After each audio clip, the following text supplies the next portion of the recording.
কৃষ্ণ হরিবল ভক্তমণ্ডলী সকল ভক্তবৃন্দের শ্রীচরণে জানাই শতকোটি দণ্ডবোধ প্রণাম ভক্তিগ্রহণ করবেন। আজকে আমরা আস্বাদন করব সীতা জয়ন্তী 2026 সালে অজানা কাহিনী, যা আজও আপনাকে অনুপ্রাণিত করবে। সীতাকে নীরবতা ও ত্যাগের ঊর্ধ্বে এক সত্তা হিসাবে পুনরায় আবিষ্কার করুন। অশোক বটিকা থেকে মহাকালী পর্যন্ত তার এই যাত্রা শক্তি, সহনশীলতা এবং দিব্য ক্ষমতার প্রকাশ ঘটায়, যা আজকের পৃথিবীতে মর্যাদা, স্বচ্ছতা এবং অন্তরের শক্তি নিয়ে আমাদের উঠে দাঁড়াতে পথ দেখায়। নীরব লাবণ্য, অটল শক্তি, দিব্য সীতা। যদি সীতা সম্পর্কে আপনাকে যা শেখানো হয়েছে তা গল্পের অর্ধেক মাত্র হয়। যদি নীরবতার জন্য স্মরণীয় ওই নারী একসময় তার অপ্রতিরোধ্য শক্তি দিয়ে বিশ্বকে কাঁপিয়ে দিয়েছিলেন। যখন আমরা রামায়ণ থেকে তার কাহিনী পুনরায় পর্যালোচনা করি, তখন এই স্পষ্ট হয়ে ওঠে যে সীতা সেই শান্ত, ধৈর্যশীল চরিত্রের চেয়ে অনেক বেশি কিছু, যার কথা শুনে আমরা বড় হয়েছি। তিনি শুধু রামের একনিষ্ঠ স্ত্রী নন, তিনি এক শক্তি, এক উপস্থিতি, এক শক্তি যা টিকে থাকে, রূপান্তর ঘটায় এবং প্রয়োজনে ধ্বংস করে। অশোক বাটিকার শান্ত মর্যাদা থেকে শুরু করে অদ্ভুত রামায়ণে মহাকালী রূপে তার উগ্র রূপ পর্যন্ত। সীতার কাহিনী আত্মসমর্পণে নয়, এটি জাগরণে। এই সীতা সেই সীতা নন যার কথা আপনাকে বলা হয়েছে, আর এই সীতা যাকে আজ আপনার জানা প্রয়োজন। নিষ্ক্রিয় দেবীর ধারণা ছাড়িয়ে সীতার পুনর্কল্পন নীরব শক্তি। শতাব্দী ধরে সীতাকে প্রায় ধৈর্য, ভক্তি এবং নীরব সহনশীলতার প্রতিমূর্তি হিসাবে চিত্রিত করা হয়েছে। রামায়ণের জনপ্রিয় পুনর্কথাগুলোতে তাকে এমন এক নিষ্ঠ স্ত্রী হিসাবে দেখা হয়, যিনি স্বামীর সঙ্গে নির্বাসনে গিয়েছিলেন, বন্দিদশা বুক করেছিলেন এবং প্রতিকূলতার মাঝে নিজের মর্যাদা অক্ষুণ্ণ রেখেছিলেন। যদিও ওই দিকগুলো সত্য, তবু এগুলো সীতার প্রকৃত সত্তার একটি ক্ষুদ্র অংশ মাত্র। আমরা প্রাচীন আখ্যানগুলো যেভাবে ব্যাখ্যা করি, তাতে একটি ক্রমবর্ধমান পরিবর্তন আসছে। আধুনিক পাঠ করা এবং এক রৈখিক চিত্রণে সন্তুষ্ট নন, তারা গভীরতা, সক্রিয়তা, প্রাসঙ্গিকতা খুঁজেন। এই দৃষ্টিকোণ থেকে দেখলে সীতাকে নিষ্ক্রিয় নয়, বরং শক্তিশালী হিসাবে দেখা যায়। তার নীরবতা দুর্বল ছিল না, এটি ছিল সংযম। তার ধৈর্য আত্মসমর্পণ ছিল না, এটি ছিল আবেগের উপর নিয়ন্ত্রণ। আজ সীতাকে পুনর্কল্পনা করার অর্থ হল তাকে অসীম অভ্যন্তরীণ শক্তির এক প্রতিমূর্তি হিসাবে স্বীকৃতি দেওয়া। তিনি এমন একজন নারী যিনি সিদ্ধান্ত নিয়েছিলেন, প্রতিকূলতায় অবিচল ছিলেন, এমন এক জগতে নিজের মর্যাদা নিজের ধারণ করেছিলেন, যা প্রতিনিয়ত তার মর্যাদাকে পরীক্ষা করছে। আজ সীতাকে সত্যিকার অর্থে বুঝতে হলে তাকে এমন একজন নারী হিসাবে দেখতে হবে, যিনি নিজের পথ নিজেই বেছে নিয়েছিলেন, নিজের মর্যাদা সম্মুত রেখেছিলেন, এমন এক শক্তিশালী অন্তরাত্মাকে ধারণ করেছিলেন, যাকে কোনো বাহ্যিক শক্তি ডলাতে পারেনি। আধ্যাত্মিক শক্তির পরিমাপ বাহ্যিক প্রদর্শনে হয় না, বরং হয় অন্তরের স্থিরতায়। এই অন্তর্দৃষ্টি আমাদেরকে সীতাকে আরো স্পষ্ট করে দেখতে সাহায্য করে। তার মহত্ত্ব কোনো নাটকীয় ঘোষণা নিহিত ছিল না, বরং তার মনের অসাধারণ স্থিরতা, তার মূল্যবোধ এবং চাপের মুখে তার নিষ্ঠার মধ্যে। কেন সীতা জয়ন্তী 24শে এপ্রিল 2026 আগের চেয়ে বেশি গুরুত্বপূর্ণ? 2026 সালে 24শে এপ্রিল পালিত সীতা জয়ন্তী, দেবী সীতার জন্ম বার্ষিকী। ঐতিহ্যগতভাবে এটি ভক্তি, আচার, অনুষ্ঠান, গল্প বলার একটি দিন, কিন্তু আজ একটি গভীরতম তাৎপর্য রয়েছে। আমরা এমন এক সময়ে বাস করছি যেখানে পরিচয়, সহনশীলতা এবং ক্ষমতায়নের মতো বিষয়গুলো দৈনন্দিন জীবনের কেন্দ্রবিন্দুতে রয়েছে। সীতার গল্প এই বিষয়গুলোর সাথে গভীরভাবে অনুরৃত হয়। তার জীবন তাদের সকলের জন্য প্রাসঙ্গিক, যারা অবিচারের সম্মুখীন হয়েছেন, কঠিন সিদ্ধান্ত নিয়েছেন অথবা সমালোচনার মুখে একা দাঁড়িয়ে আছেন। এই সীতা জয়ন্তী কেবল তাকেই উদযাপন করারই নয়, বরং নতুন করে আবিষ্কার করার একটি সুযোগ। এটি আচার অনুষ্ঠানের ঊর্ধ্বে উঠে আধুনিক প্রতিকূলতার মোকাবিলার জন্য তার জীবন থেকে পাওয়া শিক্ষাগুলোকে অনুধাবন করার জন্য একটি সুবর্ণ সুযোগ। সঙ্গিনীর চেয়ে বেশি কিছু। শক্তির প্রতীক হিসাবে সীতাকে প্রায় রামের স্ত্রী হিসাবে পরিচয় করানো হয়, কিন্তু এই বর্ণনা তার সত্তাকে সীমাবদ্ধ করে। তিনি হলেন শক্তি, সেই দিব্য নারী শক্তি যা মহাবিশ্বকে দারুণ রূপান্তর করে। তার শক্তি উচ্চ কণ্ঠে আক্রমণাত্মক নয়, এটি সুপ্রতিষ্ঠিত, অবিচল এবং রূপান্তরকারী। তিনি আধিপত্য করেন না, তিনি সহ্য করেন, রূপ দেন এবং পরিশেষে অতিক্রম করেন। সীতাকে শক্তি হিসাবে উপলব্ধি করা সবকিছু বদলে দেয়। এটি আখ্যানকে নির্ভরতা থেকে স্বাধীনতায়, দুঃখ থেকে শক্তিতে এবং নীরবতা থেকে শক্তিশালী উপস্থিতিতে স্থানান্তরিত করে। দিব্য নারী সত্তা দিব্য পরিকল্পনার অলংকার নয়, এটি তার জন্য অপরিহার্য। সীতার মধ্যে আমরা শক্তিকে আধিপত্য হিসাবে নয়, বরং পবিত্র শক্তি হিসাবে দেখি। আর সেই শক্তি যা ধর্ম যখন হুমকির মুখে পড়ে তখন ভারসাম্য রক্ষা করে, উন্নত করে এবং পুনরুদ্ধার করে।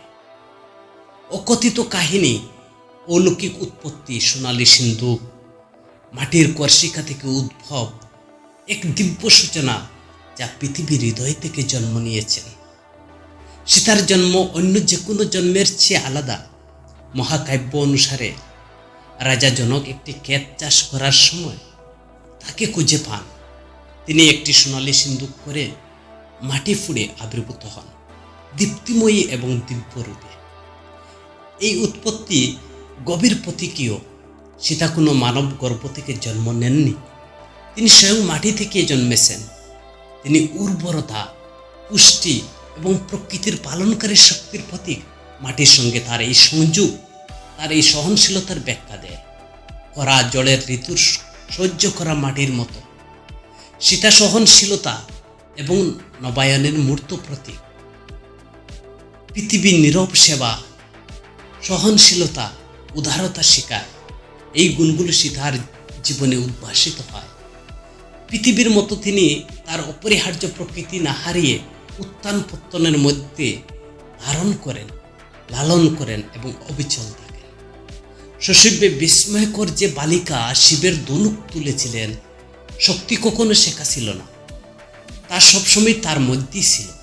তার শৈশবের একটি স্বল্প পরিচিতি কাহিনী তার অসাধারণ শক্তির কথা প্রকাশ করে। বলা হয় যে বালিকা বয়সে সীতা অবলীলায় ভগবান শিবের বিশাল ধনুকটি তুলেছিলেন, যা এমনকি সবচেয়ে শক্তিশালী যোদ্ধারাও করতে পারতেন না। এই মুহূর্তে প্রায় সেই বিখ্যাত স্বয়ম্বর অনুষ্ঠানের আড়ালে ডাকা পড়ে যায়, যেখানে রাম ধনুকটি ভেঙে ফেলেন। তবুও এটি অত্যন্ত গুরুত্বপূর্ণ।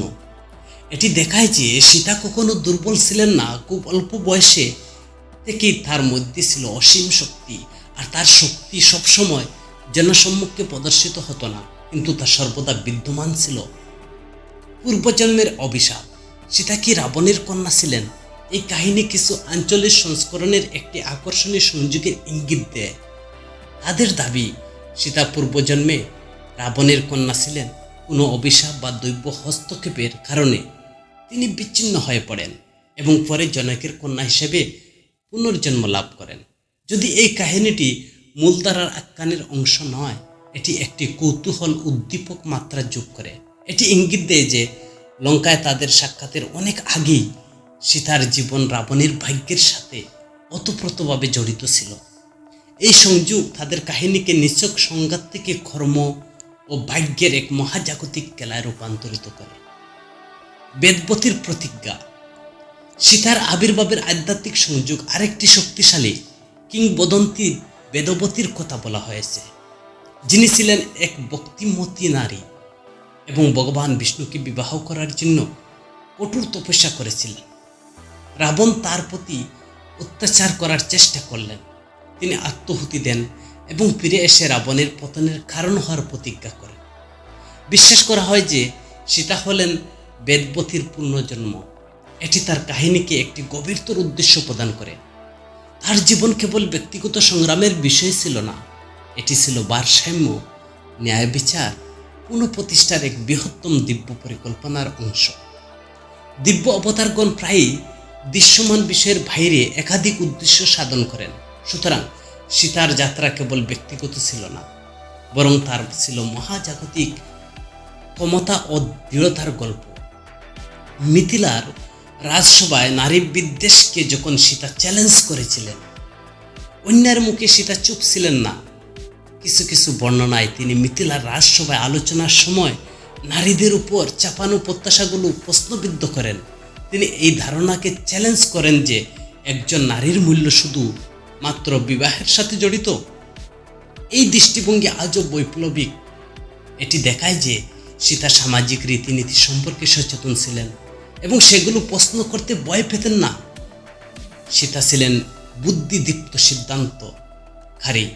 রামকে তার বনে নিয়ে যেতে বাধ্য করা হয়, তিনি রামকে বাধ্য করেছিলেন সীতার বুদ্ধিদীপ্ত সিদ্ধান্ত দিয়ে। যখন রামকে বনবাসে পাঠানো হয়েছিল, সীতা তার সঙ্গে যাওয়ার জন্য জেদ ধরেছিলেন। এটি কোনো নিষ্ক্রিয় সিদ্ধান্ত ছিল না, এটি ছিল একটি ইচ্ছাকৃত ও দৃঢ় সিদ্ধান্ত। তিনি যুক্তি দিয়েছিলেন যে তার স্থান আরামের দ্বারা নির্মিত নয়, বরং সঙ্গ এবং অভিন্ন নিয়তির দ্বারা নির্ধারিত। স্বামী যখন কষ্টের সম্মুখীন হন, তখন তিনি নিরাপদে পিছনে থাকতে অস্বীকার করেছিলেন সীতা। এই মুহূর্তটি তার স্বায়ত্ত শাসনকে তুলে ধরে, যা তার সচেতন সিদ্ধান্ত শক্তিশালী প্রকাশ করে। তাকে বনবাসে নিয়ে যাওয়া হয়নি, তিনি নিজেই তা বেছে নিয়েছিলেন। প্রেমের সর্বোচ্চ রূপ আরামের প্রতি আসক্তি নয়, বরং উদ্দেশ্যের একাত্মতা। রামের সঙ্গে বনবাসে যাওয়া সীতার সিদ্ধান্ত এই আধ্যাত্মিক পরিপক্কতার প্রতিফলন। তিনি ব্যক্তিগত আরামের চেয়ে যৌথ ধর্মকে তিনি বেছে নিয়েছিলেন। অশোক বটিকা নীরব শক্তি, অসহায়ত্ব নয়। বন্দি দশায় লাবণ্য, নীরবতায় শক্তি। বাগানটি শান্ত ছিল, কিন্তু শান্তিপূর্ণ ছিল না। অব্যক্ত উত্তেজনার ভারে অশোক বাটিকা স্তব্ধ হয়ে দাঁড়িয়েছিল। বাতাসে এক অদ্ভুত ভার ছিল, যেখানে গাছগুলো তার ভিতরে গেঁটে চলা অবিচার সম্পর্কে সচেতন ছিল। উঁচু প্রাচীর দ্বারা পরিবেষ্টিত এবং নিরন্তর পাহারায় সীতা একটি গাছের নিচে বসেছিলেন। তার উপস্থিতি ছিল শান্ত অথচ অনমনীয়। তাকে বাধার মতো কোনো শিকল ছিল না, তবুও তিনি বন্দি দশা ছিলেন বাস্তব। প্রতিদিন রাবণ আসত, তার উপস্থিতি ছিল তীব্র এবং অপ্রতিরোধ্য। তার কথায় একই সাথে প্ররোচনা বা হুমকি এবং ঔদ্ধতা থাকত। সে ধন সম্পদ, ক্ষমতা, মর্যাদার প্রস্তাব দিত সীতাকে, আর এই বিশ্বাসে যে পরিস্থিতি সীতার ইচ্ছাকে বসে আনতে পারবে। কিন্তু তাতে সীতা বিচলিত হননি। তিনি অবিরাম তর্কও করেননি, তিনি অনুন্নয় করেননি। পরিবর্তে তিনি এমন এক স্থিরতা দিয়ে সাড়া দিয়েছিলেন যা প্রতিরোধের চেয়ে শক্তিশালী ছিল। যখন তিনি কথা বলতেন, তার শব্দ ছিল পরিমিত এবং দৃঢ়। যখন তিনি নীরব থাকতেন, আর সেই নীরবতাই হয়ে উঠত এক বিবৃতি। তার মাঝে একটি সাধারণ ঘাসের ডগা রেখে তিনি এমন একটি সীমানা তৈরি করলেন যা কোনো শক্তি অতিক্রম করতে পারত না। আর সেই মুহূর্তে শক্তিহীন বন্দিনী নিয়ন্ত্রক হয়ে উঠলেন। বাহ্যিকভাবে তার কিছুই ছিল না, কোনো সৈন্য বাহিনী ছিল না, কোনো তাৎক্ষণিক উদ্ধারকারী দল নেই। সাহায্য কখন আসবে তা কোনো নিশ্চয়তা নেই। তবুও তিনি অখণ্ড ছিলেন, কারণ তার শক্তি বাইরে থেকে আসেনি, তা এসেছিল সীতার ভিতর থেকে। যেমন ব্যাখ্যা করা হয়েছে, প্রকৃত আধিপত্য পরিস্থিতির উপর নয়, বরং মনের উপর। অশোক বটিকায় সীতার শক্তি এই আধিপত্যের মধ্যে নিহিত ছিল। বাহ্যিক বন্দী থাকার সত্ত্বেও তিনি ভয়, হতাশা, চাপকে তার অন্তরের জগৎকে গ্রাস করতে দেননি। সাধুরা প্রায়ই সাধকের মনে করিয়ে দেন যে বাহ্যিক প্রতিকূলতা অভ্যন্তরীণ সিদ্ধি প্রকাশ করে, আর সীতার ক্ষেত্রে বন্দিদশা তার মহত্বকে হ্রাস করেনি, বরং প্রকাশ করেছিলেন। খড়কুটের চ্যালেঞ্জ রাবণের প্রতি এক কঠোর সতর্কবার্তা। মহাকাব্যের একটি উল্লেখযোগ্য দৃশ্য দেখা যায়। সীতা রাবণের সাথে কথা বলার সময় নিজের মাঝে একটি ঘাসের ডগা রাখছেন। এই কাজটি রাবণকে তার সম্পূর্ণ প্রত্যাখ্যান করার প্রতীক ছিল। রাবণের সাথে তার আলোচনার মূলে বয়স ছিল না, ছিল অবাধ্যতা। তিনি সুস্পষ্ট দৃঢ়তা নিজের সীমা নির্ধারিত করেছিলেন। এই মুহূর্তে একটি শক্তিশালী অনুস্মারক যে মর্যাদা স্বচ্ছতার মধ্যে শক্তি প্রকাশ করা যায়। সীতা বাহ্যিক প্রলোভন বা হুমকির দ্বারা প্রভাবিত হননি। গাছটি তার প্রতীকীয় যে রাবণের শক্তি সম্পদ তার কাছে কিছুই ছিল না। অন্তরের যোদ্ধা যখন সীতা মহাকালী হলেন, যখন নীরবতা শক্তি পরিণত হলো, বিশ্ব ব্রহ্মাণ্ড তার প্রকৃত রূপ প্রত্যক্ষ করল। অদ্ভুত রামায়ণে সীতার কাহিনী এমন এক মুহূর্তে এসে পৌঁছায় যা তাকে নিয়ে আমাদের জানা সমস্ত ধারণা পাল্টে দেয়। রণক্ষেত্র এক অদ্ভুত নিস্তব্ধতায় আচ্ছন্ন হয়েছিল। কিছুক্ষণ আগে যেখানে শক্তি অহংকারের সংঘর্ষে প্রতিধ্বনি শোনা যাচ্ছিল, এখন তা নিশ্চয় দাঁড়িয়ে আছে, যেন স্বয়ং বিশ্ব ব্রহ্মাণ্ড শ্বাসরুদ্ধ করে আছে। তার সামনে শুয়ে আছে রাম, আহত, নিশ্চল, অহংকার মায়ার সহস্র মস্তক বিশিষ্ট ভয়ঙ্কর সহস্র মস্তক রাবণের হাতে তিনি নিহত হয়েছেন। এই প্রথমবার মনে হলো যেন স্বয়ং ধর্ম থমকে গেছে। সীতা সেখানে দাঁড়িয়েছিলেন, তার মুখে কোনো অভিব্যক্তি ছিল না, কোনো আতঙ্ক নেই, কোনো বাহ্যিক নেই, সুখ নেই, কেবল এক গভীর নিস্তব্ধতা যা স্বয়ং সৃষ্টির পূর্বে শান্ত অবস্থার মতো অনুভূত হচ্ছিল। আর তারপর তিনি চোখ বন্ধ করলেন, আর সেই মুহূর্তে এক প্রাচীন সত্তা জেগে উঠল। আঘাত থেকে জন্ম নেওয়া ক্রোধ নয়, বরং ভারসাম্য ফিরিয়ে আনার জন্য জেগে ওঠা শক্তি। আর এই শক্তি যা তার অন্তরে চিরকালই ছিল, অনুমতির জন্য নয় বরং উদ্দেশ্যের জন্য অপেক্ষা করেছিল। আর সেই সীতা যিনি অশোক বটিকার বৃক্ষরাজি তলে নীরবে বসেছিলেন, এক মহাকালী রূপে গর্জন করে উঠলেন। যখন তিনি আবার চোখ খুললেন, তার চোখ মহাজাগতিক তীব্রতায় জ্বলজ্বল করেছিল। তার রূপ আর সৌম্য ছিল না, তা ছিল বিশাল, উগ্র, অপ্রতিরোধ্য। একটি নতুন কিছুতে রূপান্তর ছিল না, এটি ছিল তিনি চিরকাল যা ছিলেন তারই এক প্রকাশ। মহাকালী রূপে তিনি দ্বিধা করলেন না, তিনি কোনো বিচার বিবেচনা করলেন না, তিনি দিব্য নিশ্চয়তার সাথে এগিয়ে চললেন।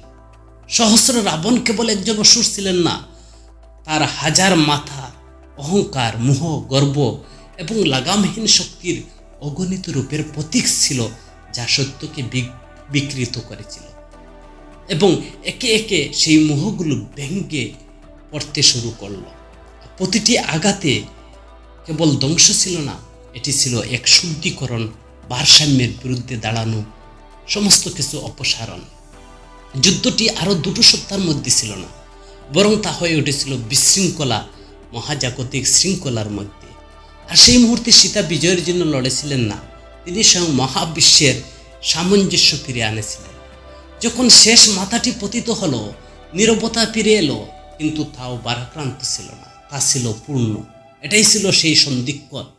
বিশ্ব সীতাকে তার ধৈর্যের জন্য স্মরণ করে, কিন্তু এই মুহূর্তে তার পূর্ণতাকে প্রকাশ করে। তিনি কেবল করুণার প্রতিমূর্তি নন, তিনি সেই শক্তি যা সত্যের জন্য হুমকির স্বরূপ সব কিছু ধ্বংস করে। তার কোমলতা এবং তার উগ্রতা একে অপরের বিপরীত নয়, এই দুটি একই দিব্য শক্তির দুটো প্রকাশ।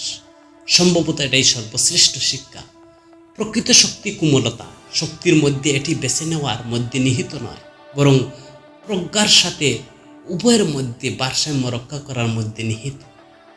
তো ভগবান করুণা শক্তিকে নিখুঁত ভারসাম্য প্রকাশ করেন। সীতা মহাকালীর রূপে রূপান্তর এই সত্যকে এক বিস্ময়কর শক্তিতে প্রকাশ করে। যিনি করুণার প্রতিমূর্তি, তিনি মহাজাগতিক সম্প্রীতির পুনঃপ্রতিষ্ঠার প্রয়োজনে অন্ধকারের উগ্র বিনাশকারী হয়ে উঠতে পারেন। আধুনিক অনুপ্রেরণার এবং জীবন শিক্ষা, নীরবতার মধ্যে সহনশীলতা আর নীরব শক্তির ক্ষমতা। মানুষ যখন শক্তির কথা ভাবে, তখন তারা প্রায় উচ্চকণ্ঠে কার্যকলাপ, প্রকাশ্য অবাধ্যতা বা নাটকীয় প্রতিরোধের কথা কল্পনা করে। কিন্তু রামায়ণে সীতার জীবন ক্ষমতার এক সম্পূর্ণ ভিন্ন এবং অনেক বেশি সূক্ষ্ম ধারণার উপস্থাপন করে। তার গল্প আমাদেরকে শেখায় যে নীরবতা মানে সবসময় আত্মসমর্পণ নয়, অনেক ক্ষেত্রে এটি শক্তি এক ইচ্ছাকৃত, গভীর, নিয়ন্ত্রিত রূপ। সারা জীবন মানসিক সহনশীলতার অন্যতম সেরা উদাহরণ। এটি শক্তি বা আধিপত্যের সহনশীলতা নয়, স্থিতিশীলতা, স্বচ্ছতা, অভ্যন্তরীণ নিয়ন্ত্রণের সহনশীলতা।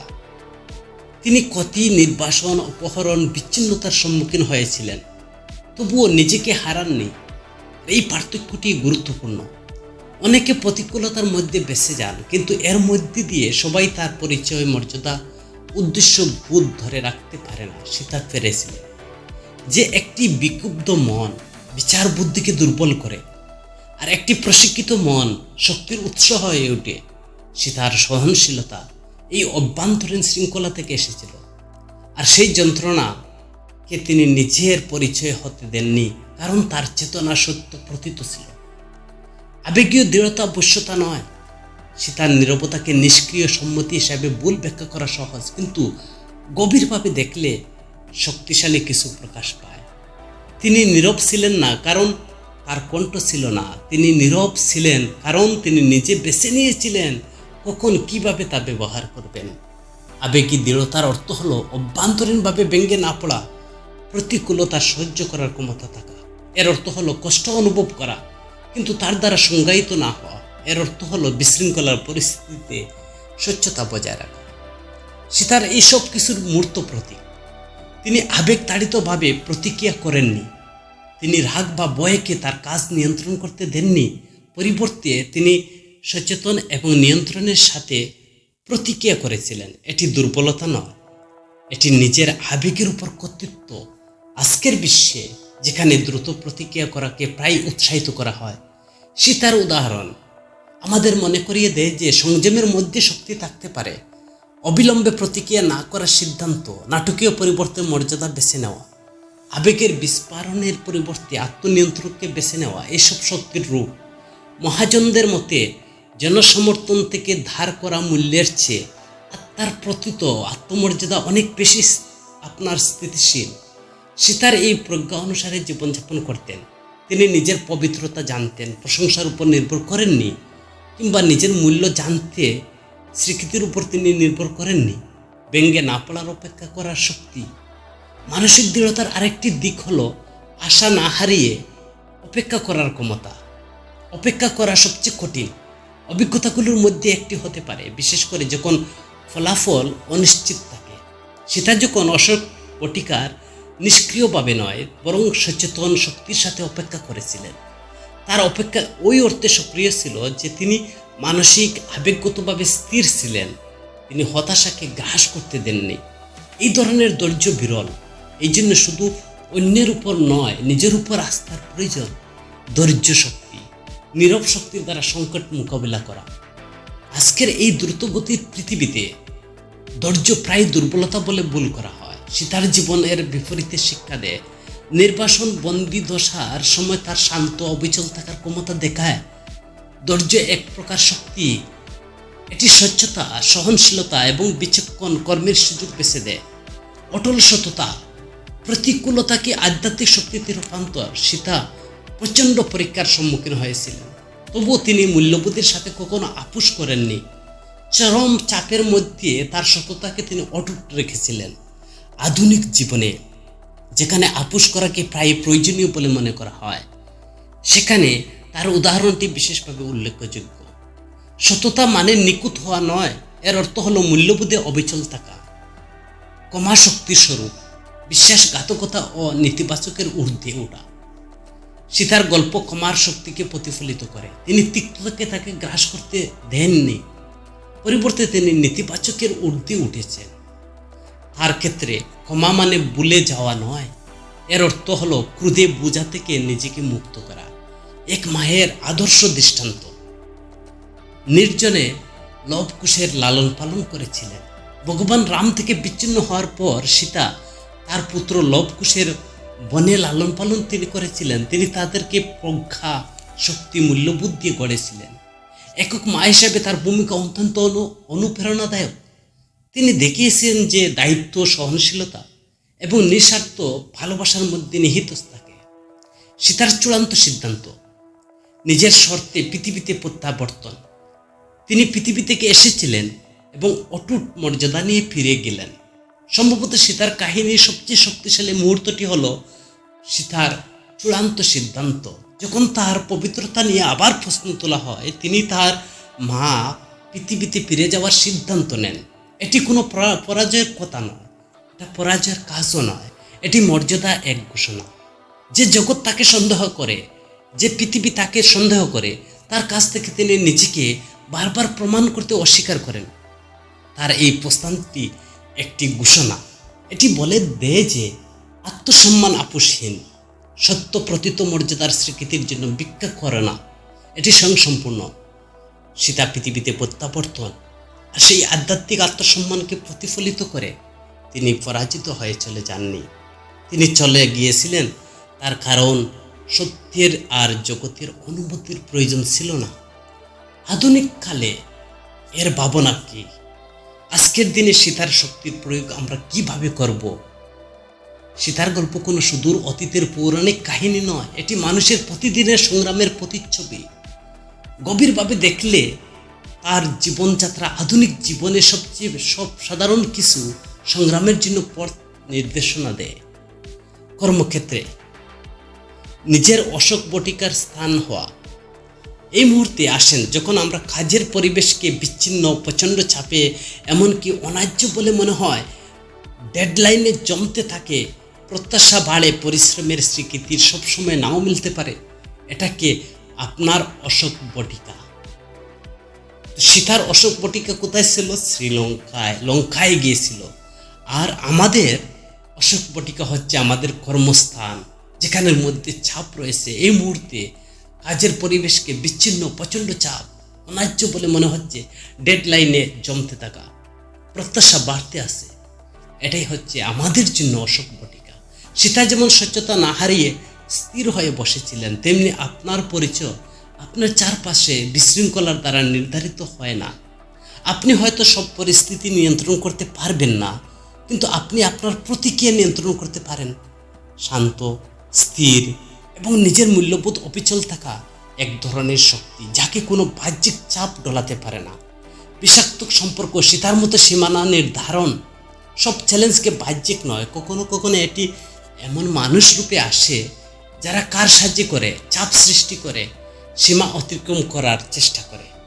রাবণের সঙ্গে সীতার আলোচনা একটি শক্তিশালী শিক্ষা দেয়। তিনি প্রয়োজনীয় অতিরিক্ত কোনো বিতর্ক জড়াননি। তিনি কাউকে বোঝানোর বা অবিরাম তর্ক করার চেষ্টা করেননি। এটা আমরা আমাদের জীবনে প্রয়োগ করতে পারি। কিভাবে?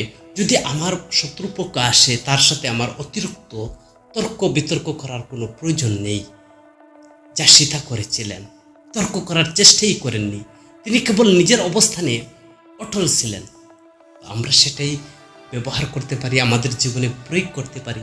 তাদের মাঝে রাখা ঘাসের ডগাটি আজকের দিনের অত্যন্ত প্রাসঙ্গিক একটি বিষয়ে প্রতীকীয় সীমানা। বিষাক্ত সম্পর্কে শক্তি মানে সবসময় সংঘাত নয়, কখনো কখনো এর অর্থ হলো স্বচ্ছতা। আপনি কোথায় দাঁড়িয়ে আছেন, কি গ্রহণ করছেন বা কি প্রত্যাখ্যান করছেন, তা জানা আত্মসম্মানের এক শক্তিশালী প্রকাশ। সামাজিক বিচার, স্বীকৃতির চেয়ে মর্যাদা বেছে নেওয়া। আধুনিক জীবনের সবচেয়ে বেদনাদায়ক অভিজ্ঞতাগুলোর মধ্যে একটি হলো সঠিক কাজ করা সত্ত্বেও বিচারী হওয়া, ভুল বোঝা বা প্রশ্নবিদ্ধ হওয়া। সীতা একাধিকবার এইসব পরিস্থিতির সম্মুখীন হয়েছিলেন। অবশেষে তিনি একটি সিদ্ধান্ত নিয়েছিলেন। তিনি বারবার স্বীকৃতির চেয়ে মর্যাদা বেছে নিয়েছিলেন। আজকের বিশ্বের অর্থ হলো এমন হতে পারে পরিস্থিতি থেকে সরে আসা, যেখানে আপনাকে ক্রমাগত নিজেকে প্রমাণ করতে বলা হয়। এর অর্থ হতে পারে এমন পরিবেশ থেকে দূরে সরে যাওয়া যা আপনাকে সত্য সম্মান করে না। তার শেষ কাজটি আমাদের মনে করিয়ে দেয় যে আত্মসম্মান কোনো আপোষের বিষয় নয়, এটি রক্ষার বিষয়। অন্তরের সংগ্রাম, আপনার মহাকালী সত্তার জাগরণ। কখনো কখনো সবচেয়ে বড় সংগ্রামগুলো হয় অভ্যন্তরীণ। ভয়, আত্মসন্দেহ, অতিরিক্ত চিন্তা, আবেগ, আধিক্য, এরাই আমাদের আধুনিক সহস্র রাবণ, যাদের অসংখ্য মাথা। সমস্যাগুলো তার আসল রূপের চেয়ে বড়। সীতা মহাকালীতে রূপান্তর আমাদের মনে করিয়ে দেয় যে আমরা সবাই এক শক্তিশালী অভ্যন্তরীণ শক্তি বহন করি। আর এই মুহূর্তে আসে যখন শান্ত, ধৈর্য থাকতে হয়। আবার এই মুহূর্তে আসে যখন জেগে উঠে কাজ করা, স্বচ্ছতার সাথে ভয়কে জয় করা। এর মূল চাবিকাঠি হলো সচেতনতা। কখন স্থির হয়ে বসে থাকতে হবে, কখন কাজে ঝাঁপিয়ে পড়তে হবে তা কৌশল জানা। তো আজকের আসল শিক্ষা হলো সীতার জীবন আমাদের মতো করে বাঁচতে বলছেন না, বরং গল্পের মাধ্যমে আমাদের নিজেদেরকে বুঝতে শেখাচ্ছেন।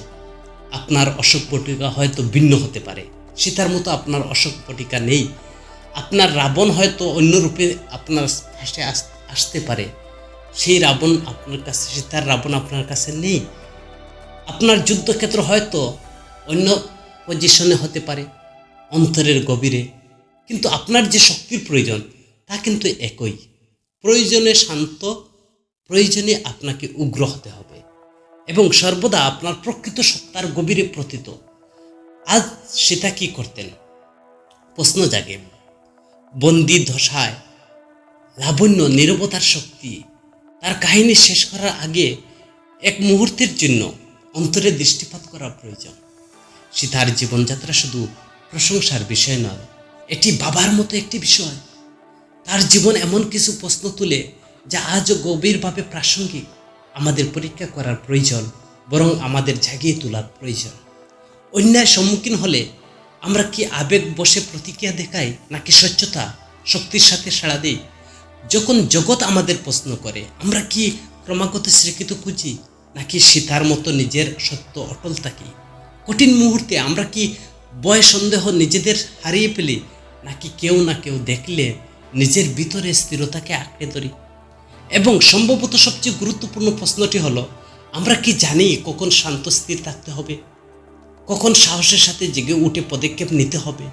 ঠিক যেমন সীতা তার নীরব শক্তি থেকে মহাকালী হওয়ার যাত্রা করেছিলেন, তো একইভাবে আমাদের সেইভাবে চলতে হবে। কারণ সীতার গল্প অতীতের সীমাবদ্ধ থাকার জন্য নয়, এটি আমাদের আজকের সিদ্ধান্তের পথগুলোকে দেখানোর জন্য। সীতার উত্তরাধিকারী গড়ে আনা, গল্পকে দৈনন্দিন অনুপ্রেরণা রূপান্তর করা। সীতার গল্প শুধু অতীতের কোনো কাহিনী নয়, এটি বর্তমানের জন্য একটি পথ প্রদর্শক। তার জীবন সহনশীলতা, মর্যাদা, অন্তরের শক্তি শিক্ষা দেয়। তার উত্তরাধিকারী দৈনন্দিন জীবন ধারণ করার অর্থ হলো প্রতিকূলতার সময় ধৈর্য ধারণ করা, মূল্যবোধে অটল থাকা এবং স্বচ্ছতার সাহসের সাথে সিদ্ধান্ত গ্রহণ করা। হরে কৃষ্ণ ভক্তমণ্ডলী, যদি ভিডিওটি ভালো লাগে আপনার পরিচিত বন্ধু বান্ধবের কাছে ভিডিওটি শেয়ার করবেন। হরে কৃষ্ণ।